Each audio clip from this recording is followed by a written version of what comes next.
राग गौड़ी पूर्वी बामन अखरी कबीर जियो की। एक ओंकार सतनाम करता पुरख गुर प्रसाद। बामन अक्षर लोक त्रय सब कछ इन्हीं माहे। ए अक्षर खिर जाएंगे ओए अक्षर इनमें नाहे। जहाँ बोल तहाँ अक्षर आवा, जहाँ अबोल तहाँ मन न रहावा। बोल अबोल मध्य है सोई, जस ओ है तस लखै न कोई। वाहिगुरु जी का खालसा, वाहिगुरु जी की फतेह। गुरु सवारी साध संगत जीओ, अज असी गुरु किरपा द्वारा भगत कबीर जी की उचारण की हुई बाणी राग गौड़ी पूर्वी बामन अखरी कबीर जियो की। गौड़ी का नाम राग है और पूर्वी गौड़ी राग की एक किस्म है।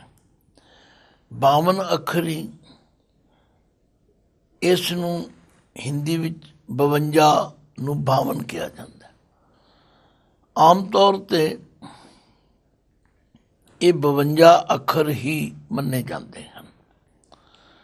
ये ठीक है कि गिणती करदियां कई बारी अखरां दी बात घाट भी हुंदी है, पर जो इसका सिरलेख है वो स्पष्ट करता है कि एक कबीर जी की उचारण की हुई बामन अखरी।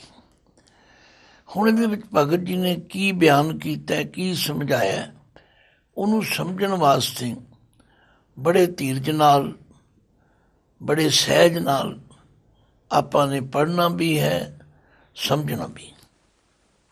सब तो पहला मंगला चरण है, जिमें कि श्री गुरु ग्रंथ साहिब की संपादना के अंदर ये रवायत है कि राग की आरंभता समय पूरा मूल मंत्र लिखा जाता है। किधरे इस तो वध, किधरे इस तो घट। ये गुरु पातशाह की मौज है, क्योंकि श्री गुरु ग्रंथ साहिब विच वख-वख रूपों में मंगल मिलते हैं। तो इसका अर्थ है परमात्मा एक है, सर्वशक्तिवान है, सर्वव्यापक है। मैं विचार करते समय एक बेनती करनी चाहूँगा कि अज मैं देखता हाँ कई लोग एक ओंकार का स्वरूप विगाड़न ते लगे हुए हैं। ये नहीं पता कि ये वो अज्ञानता वसी कर रहे हैं या ये पिछे कोई गलत सोच काम कर रही है। पर मैं हाथ जोड़ के बेनती करांगा कि सानू एक ओंकार का स्वरूप जिहड़ा है वो श्री गुरु ग्रंथ साहिब जी तो सेध लैके हमेशा इहो जिहा ही लिखना चाहिए, इहो जिहा ही लिखाउणा चाहिए। जे कोई पेंटर या कोई प्रिंटर इस तरह की गलती करदा है तो उन्होंने भी वरतिया जाए, क्योंकि साढ़े सामने ये स्वरूप मौजूद है। होर कोई विंगा टेढ़ा करके लमका के छोटा करके ऐसा करना शोभनीक नहीं। तो परमात्मा एक है, सर्वशक्तिवान है, सर्वव्यापक। वो सदा सत है ते नाम रूप है। पहले पैर हुण तक सतनाम कट्ठा ही लिखा जाता, पर हुण ज्यों ज्यों विचार हो रही है सत अते नाम नूं नखेड़िया गया। ये दोवें ही परमात्मा के विशेषण हैं। ਉਹ ਸਦਾ ਕਾਇਮ ਰਹਿਣ ਵਾਲਾ ਹੈ ਤੇ ਨਾਮ ਰੂਪ ਹੈ। ਕਰਤਾ ਪੁਰਖ ਸਾਰੇ ਸੰਸਾਰ ਦਾ ਕਰਤਾ ਹੈ, ਪਰ ਐਸਾ ਕਰਤਾ ਹੈ ਕਿ ਆਪਣੀ ਕ੍ਰੀਏਸ਼ਨ ਦੇ ਅੰਦਰ ਬਿਰਾਜਮਾਨ ਹੈ। ਪਰ ਐਸੇ ਗੁਣਾਂ ਦੇ ਮਾਲਕ ਵਾਹਿਗੁਰੂ ਦੀ ਸੋਝੀ ਗੁਰ ਪ੍ਰਸਾਦ, ਗੁਰੂ ਦੀ ਕਿਰਪਾ ਦੁਆਰਾ ਹੁੰਦੀ। 52 ਅਛਰ ਲੋਕ ਤ੍ਰੈ, 3 ਲੋਕ ਹਨ, ਮਾਤ ਲੋਕ, ਪਤਾਲ ਲੋਕ, ਸੁਰਗ ਲੋਕ। ਇਹਨਾਂ ਤਿੰਨਾਂ ਹੀ ਲੋਕਾਂ ਦੇ ਅੰਦਰ ਜੋ ਕਾਰ ਵਿਹਾਰ, ਜੋ ਗੱਲਬਾਤ ਹੋ ਰਹੀ ਹੈ, ਉਹ ਸਭ ਅੱਖਰਾਂ ਉੱਤੇ ਆਧਾਰਿਤ ਹੈ। ਜੋ ਵੀ ਕੁਝ ਲਿਖਿਆ, ਪੜ੍ਹਿਆ, ਬੋਲਿਆ ਜਾ ਰਿਹਾ, ਉਹਦੇ ਲਈ ਅੱਖਰ ਵਰਤੇ ਜਾਂਦੇ ਹਨ। ਜਿਵੇਂ ਜਪਜੀ ਸਾਹਿਬ ਵਿੱਚ ਗੁਰੂ ਨਾਨਕ ਪਾਤਸ਼ਾਹ ਨੇ ਅਸੰਖ ਨਾਮ ਅਸੰਖ ਥਾਮ ਵਾਲੀ ਪੌੜੀ ਵਿੱਚ ਤੇ ਦੂਸਰੀ ਵਿੱਚ ਅਸੰਖ ਮੂਰਖ ਅੰਧ ਘੋਰ, ਅਸੰਖ ਚੋਰ ਹਰਾਮ ਖੋਰ ਵਰਣਨ ਕਰਕੇ ਅਗਲੀ ਪੌੜੀ ਵਿੱਚ ਕਿਹਾ ਹੈ ਕਿ ਅਸੰਖ ਕਹੇ ਸਿਰ ਭਾਰ ਹੋਏ। ਮਤਾ ਕੋਈ ਟਪਲਾ ਖਾ ਜਾਏ ਕਿ ਅਸੀਂ ਉਸ ਪਰਮਾਤਮਾ ਦੀ ਰਚਨਾ ਨੂੰ ਅਸੰਖ ਕਿਹਾ, ਨਹੀਂ। ਅੱਗੇ ਇਸ ਨੂੰ ਸਪਸ਼ਟ ਕੀਤਾ ਕਿ ਅਖਰੀ ਨਾਮ ਅਖਰੀ ਸਾਰਾ, ਅਖਰੀ ਗਿਆਨ ਗੀਤ ਗੁਣ ਗਾ, ਅਖਰੀ ਲਿਖਣ ਬੋਲਣ ਬਾਣ, ਅੱਖਰਾਂ ਸਿਰ ਸੰਜੋਗ ਵਖਾਣ। ਆਖਿਆ ਜੋ ਕੁਝ ਵੀ ਅਸੀਂ ਗੱਲਬਾਤ ਕਰਦੇ ਹਾਂ, ਕੋਈ ਲਿਖਤ ਪੜ੍ਹਤ ਕਰਦੇ ਹਾਂ, ਕੋਈ ਕਿਸੇ ਨੂੰ ਸਮਝਾਉਂਦੇ ਹਾਂ, ਇਹਦੇ ਵਿੱਚ ਸਾਨੂੰ ਅੱਖਰਾਂ ਦੀ ਵਰਤੋਂ ਕਰਨੀ ਪੈਂਦੀ। ਇਸੇ ਲਈ ਭਗਤ ਕਬੀਰ ਜੀ ਵੀ ਕਹਿ ਰਹੇ ਨੇ 52 ਅਛਰ ਲੋਕ ਤ੍ਰੈ। ਇਹਨਾਂ ਤਿੰਨਾਂ ਲੋਕਾਂ ਦੇ ਅੰਦਰ ਜੋ ਵੀ ਕੁਝ ਲਿਖਿਆ, ਪੜ੍ਹਿਆ, ਸਮਝਾਇਆ, ਸੁਣਿਆ ਜਾ ਰਿਹਾ, ਉਹ ਇਹਨਾਂ ਅੱਖਰਾਂ ਉੱਤੇ ਆਧਾਰਿਤ। ਸਭ ਕਛ ਇਨ ਹੀ ਮਾਹੀ, ਸਾਰਾ ਕੁਝ ਇਹਨਾਂ ਅੱਖਰਾਂ ਵਿੱਚ। ਚਾਹੇ 4 ਵੇਦ ਹਨ, 18 ਪੁਰਾਣ ਹਨ, ਖਟ ਸ਼ਾਸਤਰ ਹਨ, 9 ਉਪਨਿਸ਼ਦ ਹਨ, 27 ਸਿਮਰਤੀਆਂ ਹਨ, ਤਥਾ ਹੋਰ ਧਰਮਾਂ ਦੇ ਜਿਹੜੇ ਵੇਦ ਕਤੇਬ ਗ੍ਰੰਥ ਨੇ, ਉਹ ਸਾਰੇ ਇਹਨਾਂ ਅੱਖਰਾਂ ਵਿੱਚ ਹੀ ਲਿਖੇ ਗਏ। 52 ਅਛਰ ਲੋਕ ਤ੍ਰੈ, ਸਭ ਕਛ ਇਨ ਹੀ ਮਾਹੀ। ਬੜਾ ਸਪਸ਼ਟ ਹੋ ਗਿਆ ਵੀ ਇਹਨਾਂ ਅੱਖਰਾਂ ਉੱਤੇ ਆਧਾਰਿਤ ਹੈ, ਇਹਨਾਂ ਅੱਖਰਾਂ ਤੇ ਨਿਰਭਰ ਹੈ। ਪਰ ਭਗਤ ਜੀ ਕਹਿਣਾ ਕੀ ਚਾਹੁੰਦੇ ਨੇ? ਇਹ ਅੱਖਰ ਖਿਰ ਜਾਏਂਗੇ। ਇਹ ਜਿਤਨੇ ਅੱਖਰ ਹਨ, ਇੱਕ ਦਿਨ ਐਸਾ ਆਵੇਗਾ ਕਿ ਨਾਸ ਹੋ ਜਾਣਗੇ। ਦੇਖਦੇ ਹਾਂ ਅਸੀਂ ਲਾਇਬ੍ਰੇਰੀਆਂ ਸਾੜ ਦਿੱਤੀਆਂ ਜਾਂਦੀਆਂ ਹਨ, ਗ੍ਰੰਥਾਂ ਨੂੰ ਸਿਉਂਕ ਲੱਗ ਜਾਂਦੀ ਹੈ, ਹੋਰ ਕਈ ਤਰੀਕਿਆਂ ਨਾਲ ਇਹ ਨੁਕਸਾਨ ਹੋ ਸਕਦਾ। ਇਹ ਅੱਖਰ ਖਿਰ ਜਾਏਂਗੇ, ਓਏ ਅੱਖਰ ਇਨ ਮੈਂ ਨਾਹੀਂ। ਲਓ, ਇਹ ਬੜੀ ਡੂੰਘੀ ਗੱਲ ਕਹੀ ਭਗਤ ਜੀ। ਆਖਿਆ ਓਏ ਅੱਖਰ, ਜਿਹੜੇ ਅੱਖਰਾਂ ਨਾਲ ਪਰਮਾਤਮਾ ਦੇ ਮਿਲਾਪ ਦੀ ਗੱਲ, ਪਰਮਾਤਮਾ ਦੇ ਅਨੁਭਵ ਦੀ ਗੱਲ ਹੈ, ਇਨ ਮੈਂ ਨਾਹੀਂ, ਉਹ ਅੱਖਰ ਇਹਨਾਂ ਵਿੱਚ ਨਹੀਂ ਹੈ। ਭਾਵ ਪਰਮਾਤਮਾ ਦਾ ਜਦੋਂ ਕਿਸੇ ਨੂੰ ਅਨੁਭਵ ਹੁੰਦਾ, ਮਿਲਾਪ ਹੁੰਦਾ, ਜਦੋਂ ਕੋਈ ਪਰਮਾਤਮਾ ਦੇ ਸਰੂਪ ਨਾਲ ਇੱਕ ਮਿਕਤਾ ਹਾਸਲ ਕਰਦਾ, ਉਸ ਦਾ ਵਰਣਨ ਕਰਨ ਵਾਸਤੇ ਓਏ ਅੱਖਰ ਇਨ ਮੈਂ ਨਾਹੀਂ, ਉਹ ਅੱਖਰ ਇਹਨਾਂ ਅੱਖਰਾਂ ਵਿੱਚ ਨਹੀਂ ਹੈ। ਹੁਣ ਸਾਨੂੰ ਇਹ ਗੱਲ ਸਮਝਣ ਵਾਸਤੇ ਭਗਤ ਕਬੀਰ ਜੀ ਦੇ ਇਸ ਡੂੰਘੇ ਆਸ਼ੇ ਨੂੰ ਰਿੜਕਣਾ ਪਵੇਗਾ। ਪਰ ਮੈਂ ਦੇਖਦਾ ਹਾਂ ਕਿ ਅਸੀਂ ਪਾਠ ਤੇ ਕਰ ਜਾਂਦੇ ਹਾਂ, ਪਰ ਜੋ ਭਗਤ ਜੀ ਨੇ ਇਸ਼ਾਰੇ ਨਾਲ ਗੱਲ ਕੀਤੀ ਉਹਦੇ ਵੱਲ ਕਿਸੇ ਦਾ ਧਿਆਨ ਨਹੀਂ। ਇਸ ਲਈ ਬੜੇ ਸਹਿਜ ਭਾਵ ਨਾਲ ਇਹਨੂੰ ਸਮਝਣਾ ਪਵੇ। 52 ਅੱਖਰ ਲੋਕ ਤ੍ਰੈ, ਸਭ ਕਛ ਇਨ ਹੀ ਮਾਹਿ, ਇਹ ਅੱਖਰ ਖਿਲ ਜਾਏਂਗੇ, ओए अखर इनमें नाहि। एक दिन आवेगा ये सारे अखर नाश हो जाण, पर वो अखर जिहड़े हन जो परमात्मा दे मिलाप की अवस्था दस सकन, जिसनूं अनुभव किया जाता। बाणी में जिक्र आंदा जां अनुभव तां भय नहीं। जिथे अनुभव अवस्था होंदी उत्थे फिर वर्णन नहीं हो सकता। कबीर जी ने पिछे कहा, कहो कबीर गूंगे गुड़ खाया, पूछे ते क्या कहिए। जब बुध होती तब बर कैसा, अब बुध बर न खटाई। कहो कबीर बुध हर लई मेरी, बुध बदली सिद्ध पाई। ओए अखर इनमें नाही। उस अवस्था का वर्णन करना समझाउण वास्ते वो अखर वरते ने, वो इन्हां अखरां विच नहीं है। भाव वो अकथ बात, कथना कथी ना आवे टोट, कथ कथ कथी कोटि कोट कोट। करोड़ों लोग कथ कथ के थक गए। भगत जी ने किया है, कबीर सात समुंदे मस करूं, कलम करूं बन राय, बसुदा कागज जो करूं, हर जस लिखण न जाए। आम तौर पर देखने में आता है कि लोग कहते जी सानू समझाओ, ये समझाउण वाली गल नहीं है।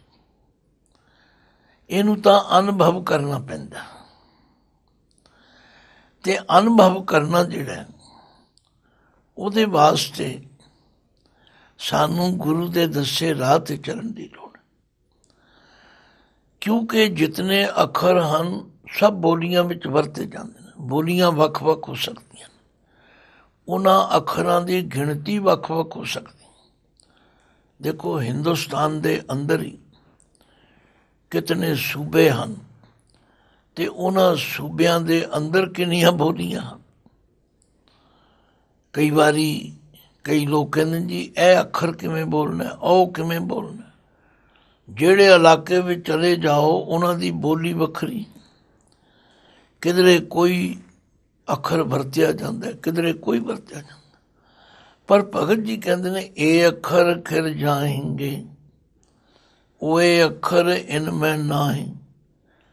एक कोई खास इशारा हो रहा ते उस इशारे नूं समझण तो असी असमर्थ। क्योंकि जगत के मेल मिलाप के वरतारे नूं तां अखरां राहीं बयान किया जा सकता। मैं उत्थे गया, मैं उत्थे देखिया, मैं उत्थे सुनिया, मैं फलाणे नूं समझाया। पर जिहड़ी परमात्मा के मेल मिलाप की गल है उसका वर्णन करने लई कोई अखर नहीं हैं। ओए अखर इनमें नाहि, इन्हां अखरां विच वो अखर नहीं है। हुण भगत जी उसनूं खोल दें, जहाँ बोल तहाँ अक्षर आवा। देखो इत्थे जहाँ हाए नूं कन्ना है, मैं भी जहाँ बोलिया तुसी भी बोलते हो, पर अगे तां है तता हाहा, इनू तैं किवें बनावांगे। पर आम साडे विच ये प्रचलित हो गया कि असीं इनू तैं बोलते। हटिया तो सिर्फ कन्ना है, पर जै किवें तैं किवें बने। इसलिए सानू इत्थों सेध लैनी चाहिए, जहाँ बोल तहाँ अक्षर आवा। जिथे कोई बोल के गल समझनी समझाउणी है ਉੱਥੇ ਤੇ ਭਾਈ ਅੱਖਰਾਂ ਦੀ ਵਰਤੋਂ ਕਰਨੀ ਪਵੇਗੀ। ਇਸੇ ਲਈ ਗੁਰੂ ਨਾਨਕ ਪਾਤਸ਼ਾਹ ਨੇ ਬੜੀ ਸੂਝ ਨਾਲ ਸਾਨੂੰ ਸਮਝਾ ਦਿੱਤਾ। ਆਖਿਆ ਅੱਖਰੀ ਨਾਮ ਅੱਖਰੀ ਸਾਲਾ, ਅੱਖਰੀ ਗਿਆਨ ਗੀਤ ਗੁਣ ਗਾ, ਅੱਖਰੀ ਲਿਖਣ ਬੋਲਣ ਬਾਣ, ਅੱਖਰਾਂ ਸਿਰ ਸੰਜੋਗ ਵਖਾਣ, ਜਿਨ ਇਹ ਲਿਖੇ ਤੇ ਸਿਰ ਨਾਏ, ਜਿਵ ਫਰਮਾਏ ਤਿਵ ਤਿਵ ਪਾਏ। ਆਖਿਆ ਸਾਡੀ ਇਹ ਮਜਬੂਰੀ ਹੈ ਕਿ ਜਿੱਥੇ ਵੀ ਕੋਈ ਗੱਲ ਬੋਲ ਕੇ ਸਮਝਾਉਣੀ ਹੈ, ਲੈਕਚਰ ਕਰਨਾ ਹੈ, ਕਥਾ ਕਰਨੀ, ਕਵਿਤਾ ਬੋਲਣੀ, ਉੱਥੇ ਤਾਂ ਅੱਖਰ ਵਰਤਣੇ ਪੈਣ। ਜਹਾਂ ਬੋਲ ਤਾਂ ਅਕਸ਼ਰ ਆਵਾ। ਹੁਣ ਜਹਾਂ ਨੂੰ ਤੇ ਅਸੀਂ ਆਏ ਕੰਨਾਂ ਲੱਗਣ ਕਰਕੇ ਜਹਾਂ ਪੜ੍ਹੇ, ਪਰ ਤਤਾ ਆਹਾ ਮੁਕਤਾ ਉੱਥੇ ਕੰਨਾਂ ਨਹੀਂ ਹੈਗਾ, ਉਹਨੂੰ ਅਸੀਂ ਤਾਂ ਬੋਲਾਂਗੇ। ਜਿੱਥੇ ਬੋਲ ਕੇ ਗੱਲ ਸਮਝਾਉਣੀ ਹੈ ਤਾਂ ਅਕਸ਼ਰ ਆਵਾ, ਉੱਥੇ ਤਾਂ ਅੱਖਰ ਵਰਤਣੇ ਪੈਣ। ਜਾਂ ਅਬੋਲ ਤਾਂ ਮਨ ਨਾ ਰਹਾਵਾ। ਆਖਿਆ ਜਿੱਥੇ ਅਬੋਲ, ਬੋਲਣ ਦੀ ਅਵਸਥਾ ਹੀ ਨਹੀਂ, ਬੋਲ ਕੇ ਸਮਝਾਇਆ ਹੀ ਨਹੀਂ ਜਾ ਸਕਦਾ। ਭਗਤ ਜੀ ਨੇ ਬੜੇ ਇਸ਼ਾਰੇ ਨਾਲ ਸਮਝਾਇਆ।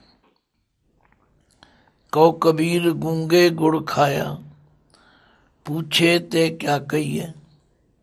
एक होर जगह अदौती का जैसे पया बरेडा, जिन पीया तिन जानिया।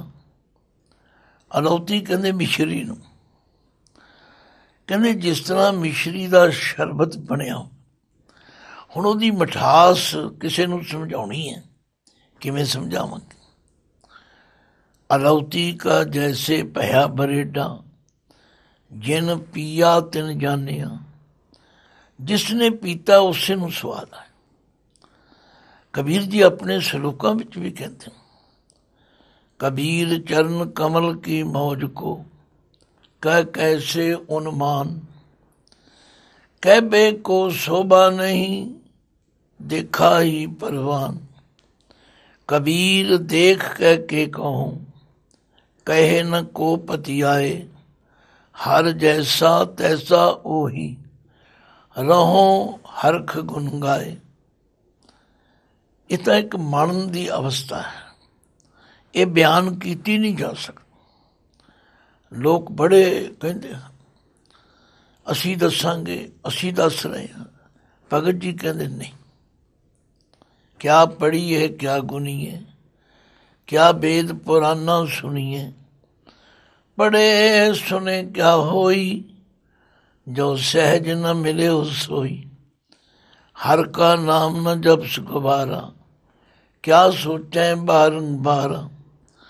अंधियारे दीपक चाहिए, एक बस्ते अगोचर लईए। एक बस्ते अगोचर पाई, कट दीपक रहा समाई। कह कबीर अब जानिया, जब जानिया तो मन मानिया। जहाँ बोल तां अक्षर आवा, जहाँ अबोल तां मन न रहावा। जिथे अनुभव हो जाता है, उत्थे फिर मन की सोचन शक्ति, बयान शक्ति, समझाण शक्ति सब खत्म हो जाती। बोल अबोल मद है सोई। आख्या है तो सब जगह परमात्मा है, बोलों विच भी ओही है ते अबोल विच भी ओही। पर जस ओ है तस लखै न कोई। जिहो जिहा परमात्मा है ओहो जिहा लखै न कोई। गल्लां नाल उहनूं नहीं समझाया जा सकता, उहनूं माणिया जा सकता, ਉਹਦਾ अनुभव हो सकता, पर उसनूं ਅੱਖਰਾਂ ਨਾਲ नहीं वर्णन ਕੀਤਾ ਜਾ ਸਕਦਾ। तो अज असीं इन्हां दो ही पदियां दी विचार करांगे। तो इसनूं समझ के अगे तुरना मेरे लिए, तुहाडे लिए, सब जग्यासूआं लिए बड़ा लाहेवंद होवेगा। ਬਾਵਨ ਅਛਰ ਲੋਕ ਤ੍ਰੈ, ਸਭ ਕਛ ਇਨਹੀ ਮਾਹੇ। ਇਹ ਅੱਖਰ ਖਿਰ ਜਾਏਂਗੇ, ओए अखर इनमें नाही। जहाँ बोल तहाँ अक्षर आवा, जहाँ अबोल ਤਾਂ ਮਨ न ਰਹਾਵਾ। ਕਈ ਗੱਲਾਂ ਸਮਝਾਉਣ ਵਾਸਤੇ ਅੱਖਰ ਵੀ ਨਹੀਂ ਸੁੱਝਦੇ, ਅੱਖਰਾਂ ਦੀ ਵਰਤੋਂ ਵੀ ਉੱਥੇ ਕੰਮ ਨਹੀਂ ਦਿੰਦੀ। ਇਸ ਲਈ ਭਗਤ ਜੀ ਕਹਿੰਦੇ ਬੋਲ ਅਬੋਲ ਮੱਧ ਹੈ ਸੋਈ। ਹੈ ਤੇ ਪਰਮਾਤਮਾ ਦੀ ਸਾਰੀ ਖੇਡ, ਬੋਲਣ ਵਿੱਚ ਤੇ ਨਾ ਬੋਲਣ ਵਿੱਚ। ਪਰ ਜਸ ਉਹ ਹੈ ਤਸ ਲਖੈ ਨ ਕੋਈ। ਜਿਹੋ ਜਿਹਾ ਪਰਮਾਤਮਾ ਹੈ ਉਹ ਜਿਹਾ ਇਹਨਾਂ ਅੱਖਰਾਂ ਦੁਆਰਾ ਨਹੀਂ ਜਾਣਿਆ ਜਾ ਸਕਦਾ। ਇਸੇ ਲਈ ਭਗਤ ਜੀ ਨੇ ਇਹ ਗੱਲ ਕਹੀ, ਜੇ ਉਸ ਆਨੰਦ ਨੂੰ ਮਾਣਨਾ, ਜੇ ਉਸ ਰਸ ਨੂੰ ਜਾਣਨਾ ਤੇ ਆਓ। ਲੋਕ ਬੈਕੁੰਠ ਦੀਆਂ ਗੱਲਾਂ ਕਰਦੇ ਹਨ, ਜਾਨ ਜਾਨ ਸਭ ਕਹੇ ਤਹਾਈ, ਪਰ ਕਿਸੇ ਨੂੰ ਪਤਾ ਨਹੀਂ ਉਹ ਬੈਕੁੰਠ ਕਿੱਥੇ। ਕਬੀਰ ਜੀ ਕਹਿੰਦੇ ਨੇ ਮੇਰੀ ਸਮਝ ਵਿੱਚ ਆਇਆ, ਕਹੋ ਕਬੀਰ ਅਬ ਕਹੀਐ ਕਾਹੇ, ਸਾਧ ਸੰਗਤ ਬੈਕੁੰਠੈ ਆਹੇ। ਕਬੀਰ ਜੀ ਕਹਿੰਦੇ ਨੇ ਕੁਝ ਕਹਿਣ ਦੀ ਲੋੜ ਹੀ ਨਹੀਂ। ਜਦੋਂ ਸੰਗਤ ਵਿੱਚ ਆ ਜਾਓ, ਜਦੋਂ ਮਨ ਟਿਕ ਜਾਏ, ਜਦੋਂ ਮਨ ਜੁੜ ਜਾਏ, ਜਦੋਂ ਮਨ ਰਸ ਲੈਣ ਲੱਗ ਪਵੇ, ਸਮਝ ਲਓ ਕਿ ਅਸੀਂ ਬੈਕੁੰਠ ਵਿੱਚ ਆ ਗਏ। ਇਹਦੋਂ ਉੱਤੇ ਕੋਈ ਬੈਕੁੰਠ ਨਹੀਂ ਹੈ। ਕਹੋ ਕਬੀਰ ਅਬ ਕਹੀਐ ਕਾਹੇ, ਸਾਧ ਸੰਗਤ ਬੈਕੁੰਠੈ ਆਹੇ। ਆਓ ਗੁਰੂ ਕਿਰਪਾ ਕਰੇ, ਅਸੀਂ ਭਗਤ ਕਬੀਰ ਜੀ ਦੀ ਇਸ ਉਚਾਰਨ ਕੀਤੀ ਹੋਈ ਬਾਣੀ ਬਾਮਨ ਅੱਖਰੀ ਦੀ ਵਿਚਾਰ ਵਿੱਚੋਂ ਜੋ ਕੁਝ ਭਗਤ ਜੀ ਸਾਡੀ ਝੋਲੀ ਵਿੱਚ ਪਾਉਣਾ ਚਾਹੁੰਦੇ ਨੇ, ਉਸ ਨੂੰ ਪ੍ਰਾਪਤ ਕਰ ਸਕੀਏ। ਵਾਹਿਗੁਰੂ ਜੀ ਕਾ ਖਾਲਸਾ, ਵਾਹਿਗੁਰੂ ਜੀ ਕੀ ਫਤਿਹ।